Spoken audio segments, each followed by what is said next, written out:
What's up, everybody? Welcome back. We are back for this week of Process Sports Radio. I'm super glad to have you guys back.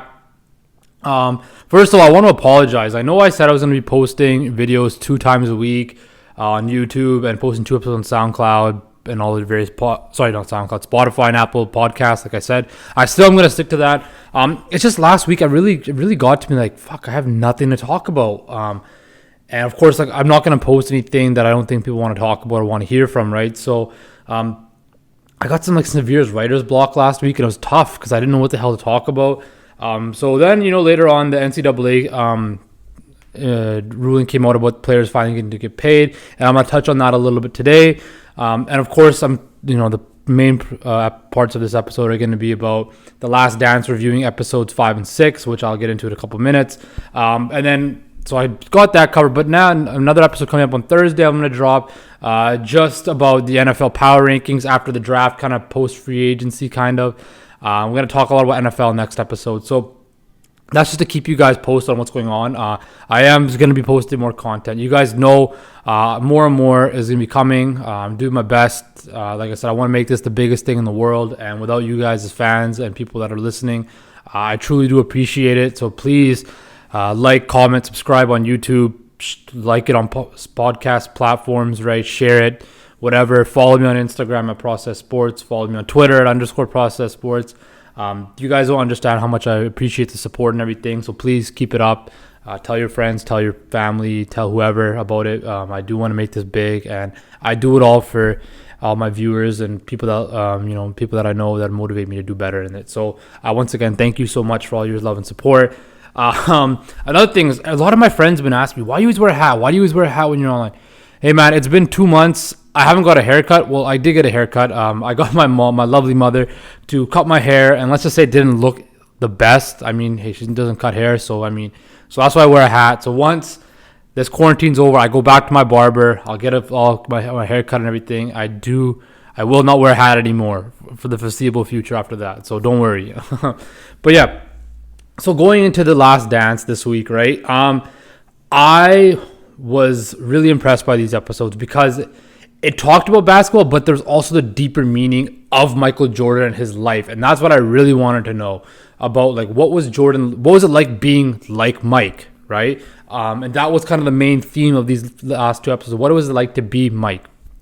But first, what an intro it was to the very first episode.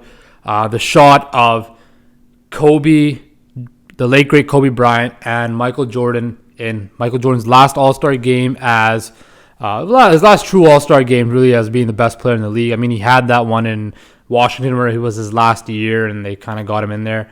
But Kobe's first All-Star game, MJ's last, pretty much. It was crazy to see. Just even the title in the beginning, it was in loving memory of Kobe Bryant, right? It was unbelievable. What was crazy was that All-Star game, people forget that Kobe was just a year and a half into the league. He wasn't even a starter on the Lakers at that point, right? He was coming off the bench. The fans had voted him into the All-Star game. And, it was a little bit of like, oh, does he really deserve it? Does he really deserve it? When I saw that Eastern Conference locker room with guys like Penny Hardaway, Reggie Miller, Grant Hill, Michael Jordan, of course, Tim Hardaway, right? You guys see these great, great players, and they're talking about Kobe and how much of a killer he is and how much of he has that mentality of a killer, and just the praise they gave such a young guy like that was crazy to see, right? And then you pan to the game where Kobe said, I want Mike. I got Mike, right? He wanted to, take on his idol, right? And, even that short clip, we got to see Kobe speak about it. And I hope there is more clips of Kobe speaking about Jordan in this documentary. I hope that before his tragic accident he passed, they did get some more clips of him. But if that's all we got of Kobe, hey, I'm fine with that, right? Selfishly, I would want to see more of him talk because he's such a brilliant basketball mind. But it was great to see how he basically said that without Michael Jordan, I would not be a 5-time champion. I am who I am because of Michael Jordan, right? And it talked about how MJ was like a big brother to him, right? And we kind of got that, after his passing and stuff, and seeing the tributes, and see Jordan's speech at Kobe's service. You really got to see how close they were. But it was the ultimate tip of the cap from Kobe to Jordan, like basically saying that I asked him about how does he do this with his shot, and then Jordan gave him an in-depth answer. He didn't brush him off. He gave him an in-depth answer, and he also extended his hand and said, "Hey, call me if you need anything." And that's how the relationship grew, and it was definitely beautiful to see. Because like we know, right, Kobe was my generation's Michael Jordan, right? I never got to watch prime Michael Jordan, right? This is my first true outside of like watching documentaries and highlights on YouTube and old games and stuff like that. This is like kind of like my first glimpse into what it was like seeing prime Michael Jordan, seeing Michael Jordan from the 1984 to 1998. Those years where Michael Jordan was the biggest celebrity, biggest athlete, most influential, biggest person in the world, right? And for me, just on a strictly basketball wise, right? Like, yes, LeBron.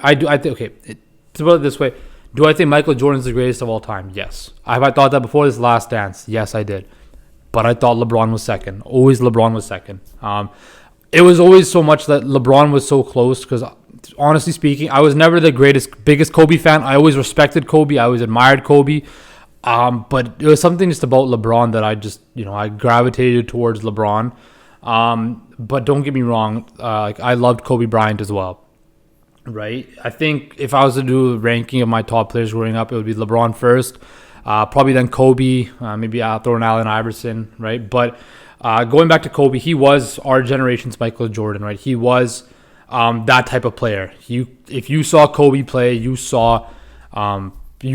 were basically witnessing Michael Jordan. Now, do I think that Jordan, like Kobe, was like, I would say, if this is Jordan, Kobe came right there. It's 85% of Michael Jordan's career, and that's legendary, right? So definitely it was crazy to see Kobe speak about Jordan and basically come full circle to the fact that we can now say that, hey, if you look at that Jordan lineage, right, you could kind of see it's going passed down from Michael Jordan, created that lineage, to Kobe Bryant. And then now you see it with the newer guys like that, the type of mid-range wing defender, athletic like that, the Kawhis, the Jason Tatums. I threw like DeMar DeRozan in there. Now those guys are nothing like Kobe or MJ, right? I think Kawhi has the best chance of putting himself in that category, but he's not there yet. But it's definitely great to see that lineage of that type of model of player continuing on. So I definitely will. I'm amazed by that. And it was awesome. It was awesome to see Kobe speak on Michael Jordan, and it was something that I think the basketball world wanted to see, and we got to see. And it was definitely special to see, and that's something that I will, I definitely loved seeing, and it was definitely something everybody in the room had to shut up and let me listen to this, right?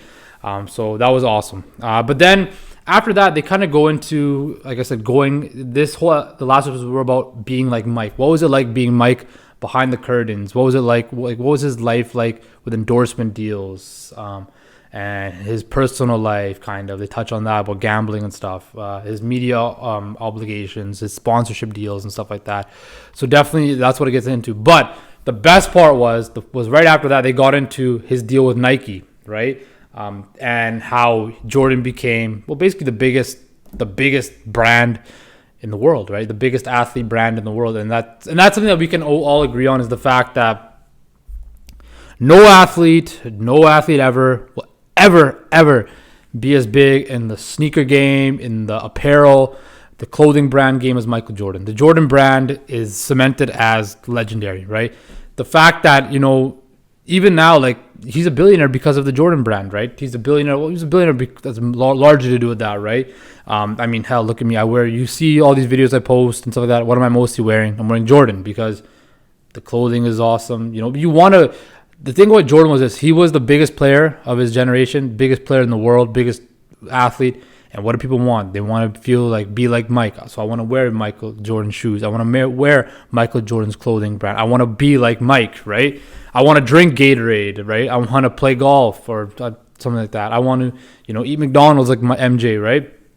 So the story goes like this about Jordan joining Nike. So at that point in time in the mid 80s, right? The biggest sneaker game in the NBA was Converse. They had Isaiah, Magic, Bird, all these great players, right? And Converse basically said that we don't envision Michael Jordan being somebody that's marketable, right? We don't envision him being a big name in the league. So that's his first shot. So, I mean, then Jordan was admittedly saying, I loved Adidas. I wanted to sign with Adidas. But then again, Adidas said that, no, we don't really envision Michael Jordan that way. We can't. And they were in flux at that point in time, according to his agent, David Falk. So they couldn't really get a shoe on, because David Falk, what his vision was, he was a former tennis agent, right? And at that point in time, tennis players were getting shoe deals and all these endorsement deals like that. And that's what David Falk wanted for Michael Jordan. Get him a shoe, get him a signature shoe line, and all of that. So he takes him to Nike, which at that point is a small upstart company, normally for track running, like spikes and running shoes like that. So they go. Jordan does not want to go. He vehemently does not want to go in the plane and go. But thanks to his mother basically told him you're going on the plane. You don't got to like them, but you got to listen. So he goes there. They take the whole family there. Nike gives him the pitch, and they pay him, I think, $250,000. And his dad basically says, you're an idiot if you don't take this deal. So Michael takes the deal. And then the Nike executive on the document, I forget what his name was, Howard something, but he basically was talking about how the name Air Jordan, the iconic Air Jordan name, came up. So Nike was coming out with this new Air technology sole, and they kind of said, okay, Air Jordan. And he's like, that's got a really nice click to it, and for the rest is history. I mean, we all know about the Jordans. I mean, I love Jordans. I am lucky to have a few pairs. I want more. So if you guys know anybody that can get me some pairs, I'd really appreciate it. So we know, like, the Jordan shoe is the most iconic shoe in the world. Not a question about it. I mean, people kill for those shoes. People would do anything for those shoes, right? I mean, the Jordan shoe, the best thing with the Jordan shoe is this, the evolution of it. I think Nas was in there. He talked about how it was like a lightsaber, right? It was the it thing. You had to, if you wanted to be somebody, you wanted to be like Mike, you had to have the shoes, right? I mean, Spike Lee's iconic commercial, it's got to be the shoes with the whole Mars Blackman thing. Great marketing by them. Using that urban Spike Lee, all the biggest guy and the biggest director in the game at the time, Spike Lee. Definitely great marketing employed by Nike. And look at it now, man. Jordan's blown up. I mean, it's never going to be touched. No, LeBron's never going to touch Jordan there.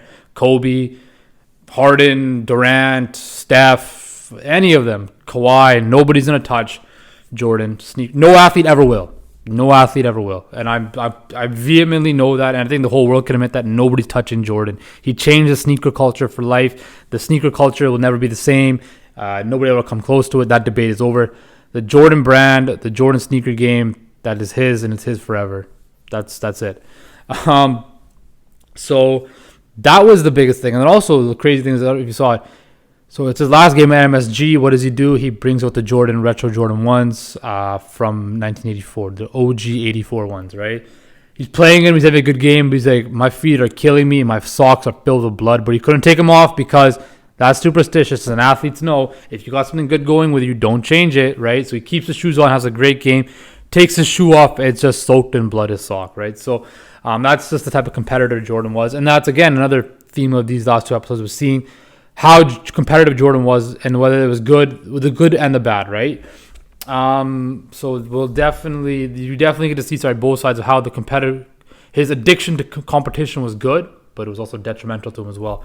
And also another thing was, Jordan loved to take comparisons and media plays and use that as fuel against them, right? So if you look at that 92 finals where the Bulls are playing the Trailblazers, right? And who was the Trailblazers' iconic player at that time? Clyde Drexler. And people were saying Clyde Drexler and Michael Jordan were the two best players in the league, played the same position, similar games, similar stats, right? And Jordan even said, he's like, much respect to Clyde, right? But I didn't feel threatened by Clyde. He wasn't in my league. What did he proceed to do? He proceeded to beat the brakes off the Trailblazers in that finals, and basically took those comparisons, and people never compared Jordan and Clyde ever again. And it was over after that, right? And it was hilarious because he told Magic Johnson too that I'm gonna give this guy the work, and he did. He worked him over, and it was bad, right? I think it was 5 threes and like 35 points and a half in a game, which is unbelievable.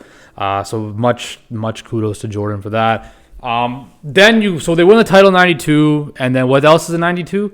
The Barcelona Olympics, where the possibly the greatest sports team ever assembled, the most iconic sports team, the one that could really change the way basketball is viewed internationally, the 1992 U.S. men's team, also known as the Dream Team with, of course, Michael Jordan, Larry Bird, Magic Johnson, Scottie Pippen, Charles Barkley, Patrick Ewing, Clyde Drexler, Chris Mullin, David Robinson, Christian Laettner. You also had John Stockton. And, of course, who's missing? Isaiah Thomas, who we talked about last week, right? The leader of the Bad Boy Pistons, the defending champ. They were the team of the end of the 80s and like the first year of the new decade, right? And he was exempt from that team because, and everybody kind of knew that Jordan did not want him on the team. Now, of course, Jordan didn't come out and say it. He wasn't going to come out and say, "Oh, I kept Isaiah off the team because I didn't like him." Right? No, he avoided all those questions about Isaiah. He did not want to talk about it. He touched on it a little bit in the documentary where he said, if you look at it, it was a perfect harmony of everybody that got along on the team. Right? That's what made them so great. So you adding Isaiah, who had a spats with, of course, Bird in the rivalry with the Celtics, and you had him with the spats with Magic when the Lakers played them in the finals. But then, of course, you had the biggest one of all, the Bulls, where Pippen hated him. Of course, Jordan hated him. Jordan openly hated him, right? But here's the thing: Chuck Daly was the coach. The coach of the Bad Boys was the coach of the Dream Team, and Isaiah is a star player. But he had no say in it. He couldn't drop a say in it. Basically, the thing was this, right? Michael said when the USA basketball asked him, can you play? He's like, who's going to play? And so they kind of even though Michael didn't say it, you could kind of get the sense that he was like, all right, if you want me to play, you better build a team around me the way I want it. So it was kind of like, okay, well, we got to have Michael, so we got to exclude Isaiah. So even though he didn't say it per se, it's kind of obvious that Michael Jordan implied that he did not want Isaiah on the team. So, I mean, that's what I took from it, right? So, I mean, I think we can all understand the fact that Jordan did not want Isaiah, and it would have ruined the chemistry, and it might have, right? Now, they probably still would have won gold, right? They still would have won, but I don't think you had the same camaraderie you would have had on that team if Isaiah was on it. But, however, though, Jordan did finally admit what he said. I hated Isaiah as a person, but I respected his game, right? He's like, Magic Johnson's the greatest point guard of all time. Number 2 is Isaiah Thomas. So, I mean, maybe there is hope for them after they'll reconcile it, their differences, right? But by saying that Isaiah Thomas is the second greatest point guard of all time is definitely high in holding his game into high regard, right? So that's definitely something that can be taken away as a positive about that beef.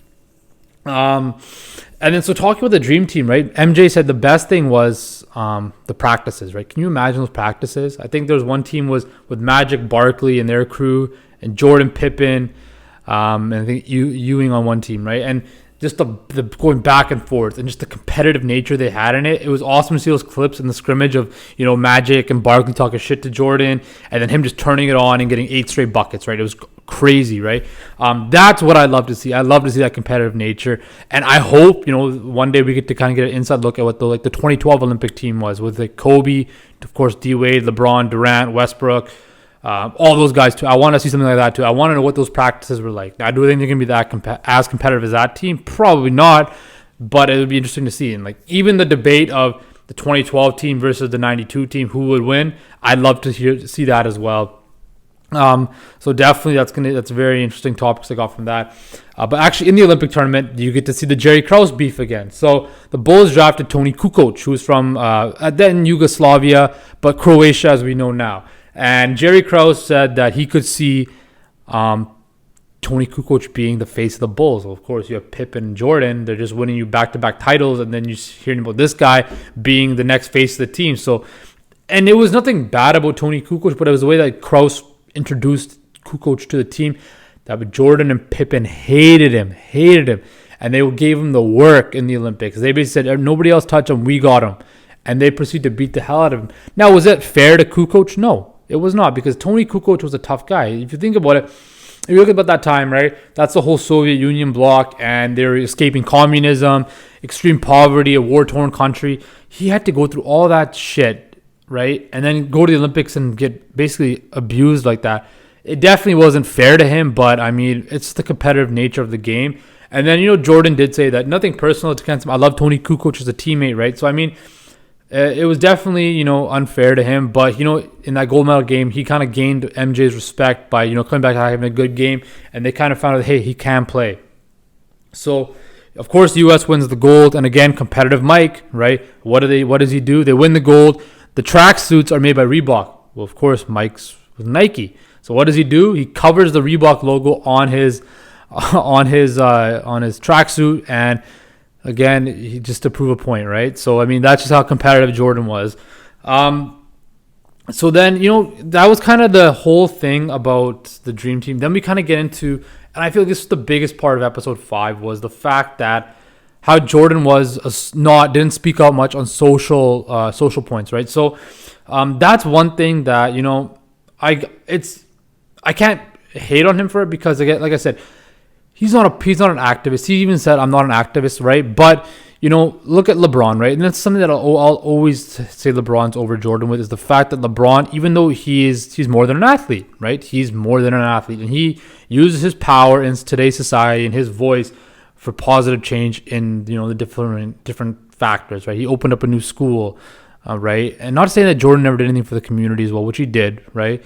But the way LeBron opens up about social rights issues, the president, stuff like that, like, for me, I look up to athletes as role models. Now, I know Charles Barkley said that he's not a role model, it's a parent's job. Yes, I think everybody has their role model to their parents as well. They look up to their parents as well. But seeing somebody like Michael Jordan or LeBron James talking about issues and kind of making himself feel more human, right?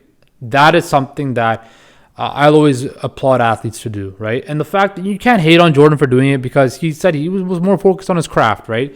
So, I mean, you can't really hate on him. It's his choice, right? But seeing somebody as big as Michael Jordan speaking on issues, it can definitely affect change. Like, you can see, like right now, if LeBron says something, right, people listen to it. LeBron has given athletes now a voice to speak more on just sports. They can speak on other issues. And it's awesome to see, because they are more than athletes, right? They are role models. They are public figures, and they deserve to have their voice heard, right? And it's awesome to see that. And it's something that, although Mike didn't have to do, I wish he had done, right? But you can't really blame him. But it's something that you got to just applaud LeBron for. The fact that, he's been able to speak up on issues and just be a positive role model in the community like that. Not for just the African-American community in the States, but also just a great person like that he is, right? It's something that's awesome to see. So those are my biggest takeaways from episode 5. Another thing was when they're talking about, a funny thing was when they're talking about the ticket situation in episode 6 as well. I think it was episode 6. They were talking about it, and you could kind of see a glimpse of it when he was gambling and stuff like that, Jordan. He had his own office and desk in the Bulls locker room, which is the ultimate boss move, right? He had his own desk full of tickets. He would just hand out to people. Here. That was awesome, right? But then the biggest thing with episode 6 was the fact that you really got to see, okay, Jordan was not last year, that 93 year before he retired. And you guys know, I posted a video about it earlier about the whole conspiracy theory about why he retired due to gambling issues. And you kind of got a little glimpse of it. Maybe I might be right? So basically Jordan, he's a competitive freak. He's a competitive nutcase, and he wants to compete. So they're talking about how on the plane they would play these big stake poker games in the back, right? Him, Scotty, and Horace Grant or whatever. And then BJ Armstrong, I think it was Paxton, I think somebody else, right? They were playing for like $1 a hand, but Jordan would occasionally go up there, right, and play. And then they'd be like, why do you want to play with us? We're not playing in that money league, right? He's like, because I can say I took your money, and your money. That's how competitive he was, right? He'd be playing golf games for tens of thousands of dollars. Now, again, being Michael Jordan, tens of thousands of dollars is not much to him compared to the rest of us, right? But still, getting involved in, like, I think that guy who was a notorious gambler who was going to court, and then Jordan said it was a loan, but then he was on trial. It had to be a witness on a trial for that guy. I forget his name, but he then said, oh no, it was a gambling loan, a gambling debt that was repaid. So basically, Jordan, his image took a little bit of a hit there in that last episode, right? You could see the fact that people were really questioning, okay, so does this guy really have a gambling problem? Like, is it really is it really, is he really that perfect of a person? Like, he can't be that perfect. I mean, think about it, man. Nobody's perfect, right? Nobody in this world is perfect. For hell, I'm not perfect. I know probably 99% of you are not perfect. We've all made mistakes. We're all people of nature that make mistakes and that need to grow, right? We learn from our mistakes, right? So Jordan wasn't perfect, but the public perceived him to be perfect, right?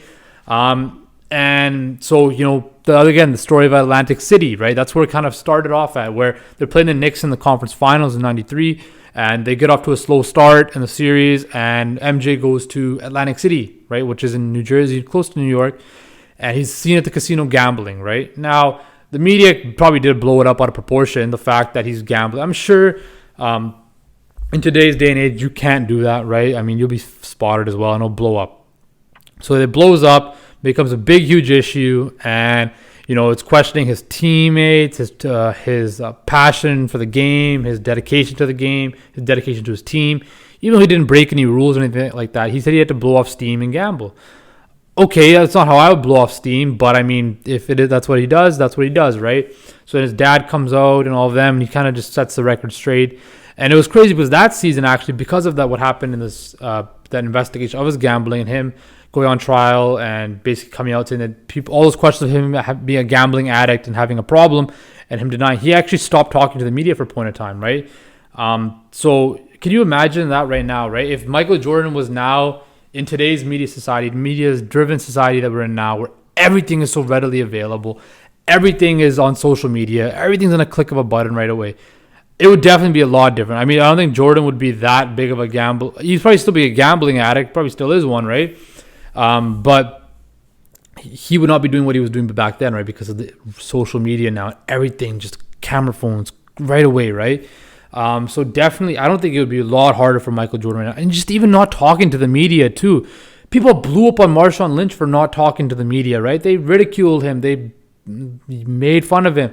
They just, they ripped him apart because he didn't talk to the media. Could you imagine what they would do to Michael Jordan, right? Of course, right? It would be totally different. I think it'd be a lot harder on MJ now because the media is so much more nosier now, right? And stuff like that. So it'd definitely be a lot harder for MJ now. So definitely the talking about his gambling and his problems with that, definitely, kind of hit his image a little bit, right? And that's something that, I mean, you could say this again, another positive for LeBron is this. LeBron's never had a kind of like an issue like that publicly like that. Like the worst thing LeBron's ever done, and especially in a much crazier media time and age we're on now, where everything's on a camera phone, everybody's got access to something, everybody can do this, everybody can take a picture, post it within seconds, right? And it goes viral. For LeBron to never have anything come out like that in the public and be a role model citizen like that, I mean, people just get on him for what? The decision? Because he openly said on a TV special that he was going to go play in Miami. That's the worst thing he's done. I mean, for any athlete, that's unbelievable, right? That is unbelievable. No Messi divorces, no Messi anything else, right? LeBron you got to respect the fact that LeBron, being how big he is, and the fact that he's never had any public disturbances like that or anything like that, it's unbelievable, especially in today's day and age. Unbelievable. So again, that's another W for LeBron. I know people have been bashing on LeBron ever since the documentary came out, but that's not me, man. You got to know the fact that, hey, man, this guy is just as special, right? Probably not as great, but hey, you got to respect the man, right? So I'm not giving LeBron any slander there, man. He definitely deserves all the congrats in my books for that. But going back to Jordan, right, you could definitely tell that, he had a severe gambling problem, right? So I definitely do think that, they told him to step away from the game. Because again, but they did a good job talking about how the media was getting to him, how tired he was, mentally, physically fatigued, from all his, being Michael Jordan, having throngs of people follow you, people screaming for you, signing autographs, commitments with commercials, all of that. You could definitely tell that, okay, yeah, maybe that might have to do partly with it as well, the fact that he was mentally exhausted, but I just couldn't see a competitive guy like Jordan stepping away from the game while he's at the top like that, right? So definitely I do think I was right on the fact that, maybe it was gambling that made him step away from the game. But that's going to be next week's talk. Again, also throwing another chink in Jordan's armor was the fact that this book came out called The Jordan Rules. What was it about? It was about Michael Jordan being a teammate, teammates ridiculing him, gambling, right? And it turns out that, remember Horace Grant called the Pistons a bunch of bitches? Turns out Horace Grant was the real bitch. What was it? He basically told all the secrets of Michael Jordan and the team to Sam Smith, the Chicago reporter, to write a book about Jordan and basically, throwing him under the bus like that. And you could tell that's why he got left to go to Orlando, because you know what? He definitely stepped on some toes in Chicago, and you could definitely tell he kind of like threw him, and he kind of denied it and stuff like that too. But he's a little bit of lying going on there, right? So definitely Horace Grant definitely took a fat L in this last episode, which, I mean, he kind of deserved. I mean, he was a good player, but he wasn't a great player. And the fact that, you throw your teammates under the bus like that. I mean, you're riding on a team that's the team of the 90s, right? You had all those celebrities at the game. You saw Jerry Seinfeld in the locker room, right? Why would you do that? So I don't think that was right. But, finishing off on that episode and kind of closing up on it was, you really got to see that, he wasn't perfect. MJ wasn't perfect. And you kind of, I know for me, I never really knew about this stuff till I heard about this documentary, started researching it more. But you really got to see the fact that, MJ, he did have some problems, which makes him more human, right? I mean, you look at a guy like Tiger Woods, right? Tiger Woods went through probably the most public fall from grace any athlete ever has gone through, right? And you look at him now and his rise back to the top. And it's something that, I'm a Tiger Woods fan. Do I agree with what he did with his family? No, absolutely not, right? That was definitely not what a real family man should do, what a real man should do. But the fact, he's able to work his way back to the top and show that adversity, it made him human. That's what it did. It made him human. And I think people can relate to somebody who's more human like that. You know what I mean? Like, if you could see somebody fall, like Michael Vick, right? You see an athlete fall like that and fall down to rock bottom and they build their way back up. It definitely makes them more human. I know for me, right? When seeing somebody struggle like that and going through adversity, right, and kind of coming back, yeah, you might not agree with what they did to fall from the top, right? And of course, you don't agree with it. But I mean, to see somebody have it come through adversity like that, it's definitely just like it makes you kind of like show them some love and really appreciate them, right? So definitely, it made Michael Jordan human, right? Because I know probably a lot of people had gambling problems back then, and it made him human, right? But it definitely took a hit to that Teflon image he had, and then you could really see the impact it had on him, right? So that was kind of the takeaways I took from the episodes. A couple of other side notes I had about it was seeing the Knicks. Hey, the Knicks were actually good. They weren't a laughingstock of the league back then, right? Back in the early 90s and the 90s. The Knicks were pretty much like the Pistons, right? They were a rough team. They'd be physical. Had a great coach in Pat Riley. I mean, they had Patrick Ewing, John Starks, Anthony Mason, Charles Oakley. They had a tough squad, man. And they pushed the Bulls. And the Knicks have not pushed anything ever since, right? The Knicks have been a joke. So it definitely was great to see the Knicks be good. And I hope the Knicks do get better. I think I want to see, like, for me, my bucket list is to go watch a hockey game and a basketball game at Madison Square Garden and a prize fight at Madison Square Garden. I want to see an event at Madison Square Garden. It's just the Garden. It's iconic, right? You want to see a sporting event there. So hopefully one day in my life I can finally do it. But yeah, I want to see the Garden rocking. I think sports is better when the New York teams are good because it's such a big market, right? So the Knicks, get your shit together. Maybe finally you can build a contender. Future's not looking that bright, so I mean we'll see, but I don't think it's gonna be anytime soon. Another thing was Charles Barkley. We did not see a fat Charles Barkley. We did not see a loud Charles Barkley. We did not see an ugly golf swing Charles Barkley. What did we see? We saw MVP Charles Barkley and how good he was on that Phoenix Suns team. Yes, they lost to the Bulls only in 6 games, and Jordan was pissed that Barkley had won regular season MVP, and he just proceeded to beat up the Suns. But you saw how good Charles Barkley was as a player. You saw in those clips how good Barkley was. He was a superstar. He was, even though he was fast, he could run, he could jump, he could shoot. Charles Barkley was a great player. So Draymond Green and all the jokes he makes about Barkley, just shut up, man.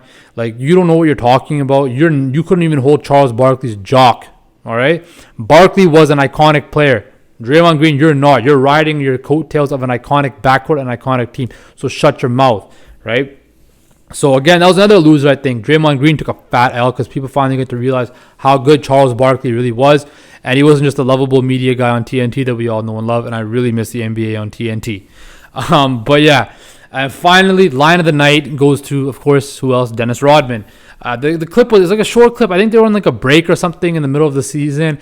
MJ's going to go play golf, of course. And so they get off the bus. And then Phil Jackson asked Dennis Rodman, Are you going to go to the pool, Dennis? And then Dennis is like, no, I'm going to go to Hooters. I just bursted out laughing like that. I thought that was so Dennis Rodman. And I just laughed, and that was like the one sticky memory to me of that whole episode. On the funnier side, that's such a Rodman answer. No, I'm gonna go to Hooters, man. So I thought that was hilarious. So I think next week we're gonna be talking about his retirement years and those 2 year and a half he was retired for, the baseball stuff, and I hope they kind of get more into understand why he retired. Like I said, I do think it was about gambling, but we're definitely gonna find out next week, and I can't wait. But yeah, that was kind of the review of the Last Dance episodes. So yeah, now we're going to talk about the NCAA and the fact that they came out with the ruling that now players can get paid off their likefulness. They can get paid off their name, which is kind of important. But it wasn't out of the good heart of the NCAA. I mean, the NCAA basically just did it because they were losing recruits. You look at guys like Jalen Green, number one recruit this year coming out of high school. Where does he go? He goes to the G League, signs for $500,000 for a development team. The potential number one pick, LaMelo Ball, goes to Australia to play. So definitely the NCAA got scared, and they saw they were going to lose players on the football side. Excuse me. But they were definitely going to lose basketball players.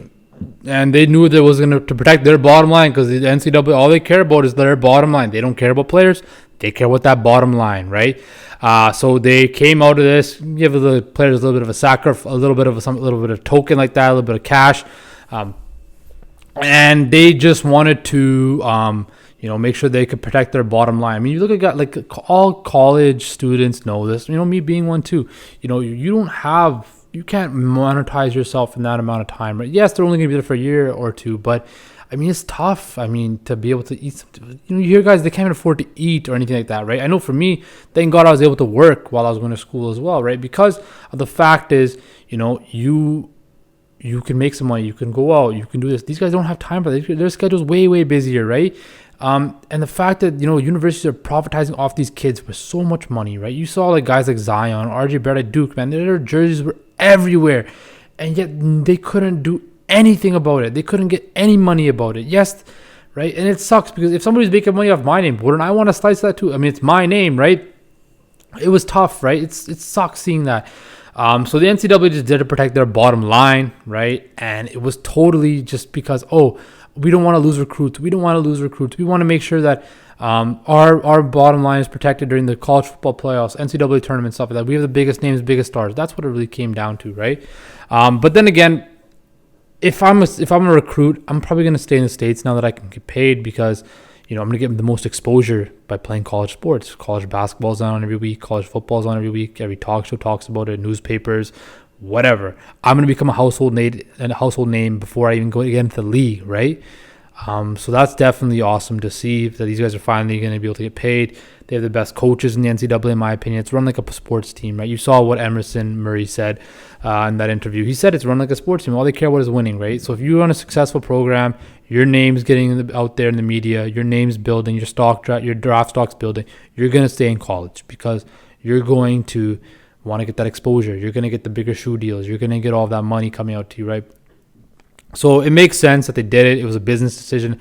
It wasn't a hardful decision for students, though. So that's kind of my take on it. Like I said, it's more just a business ploy by the NCAA than really looking out for their athletes. But yeah, so that's kind of this week's episode. Like I said, another episode coming this week later on, probably Thursday. So you guys stay tuned for that. That one will be kind of more football related to. Remember, please like, comment, subscribe on YouTube, follow on Instagram, follow on Twitter, Facebook. Remember to listen to them on Spotify, Apple Podcast, TuneIn, whatever the hell you use it. And like I said, guys, take it easy, and I'll see you guys later on. Take it easy.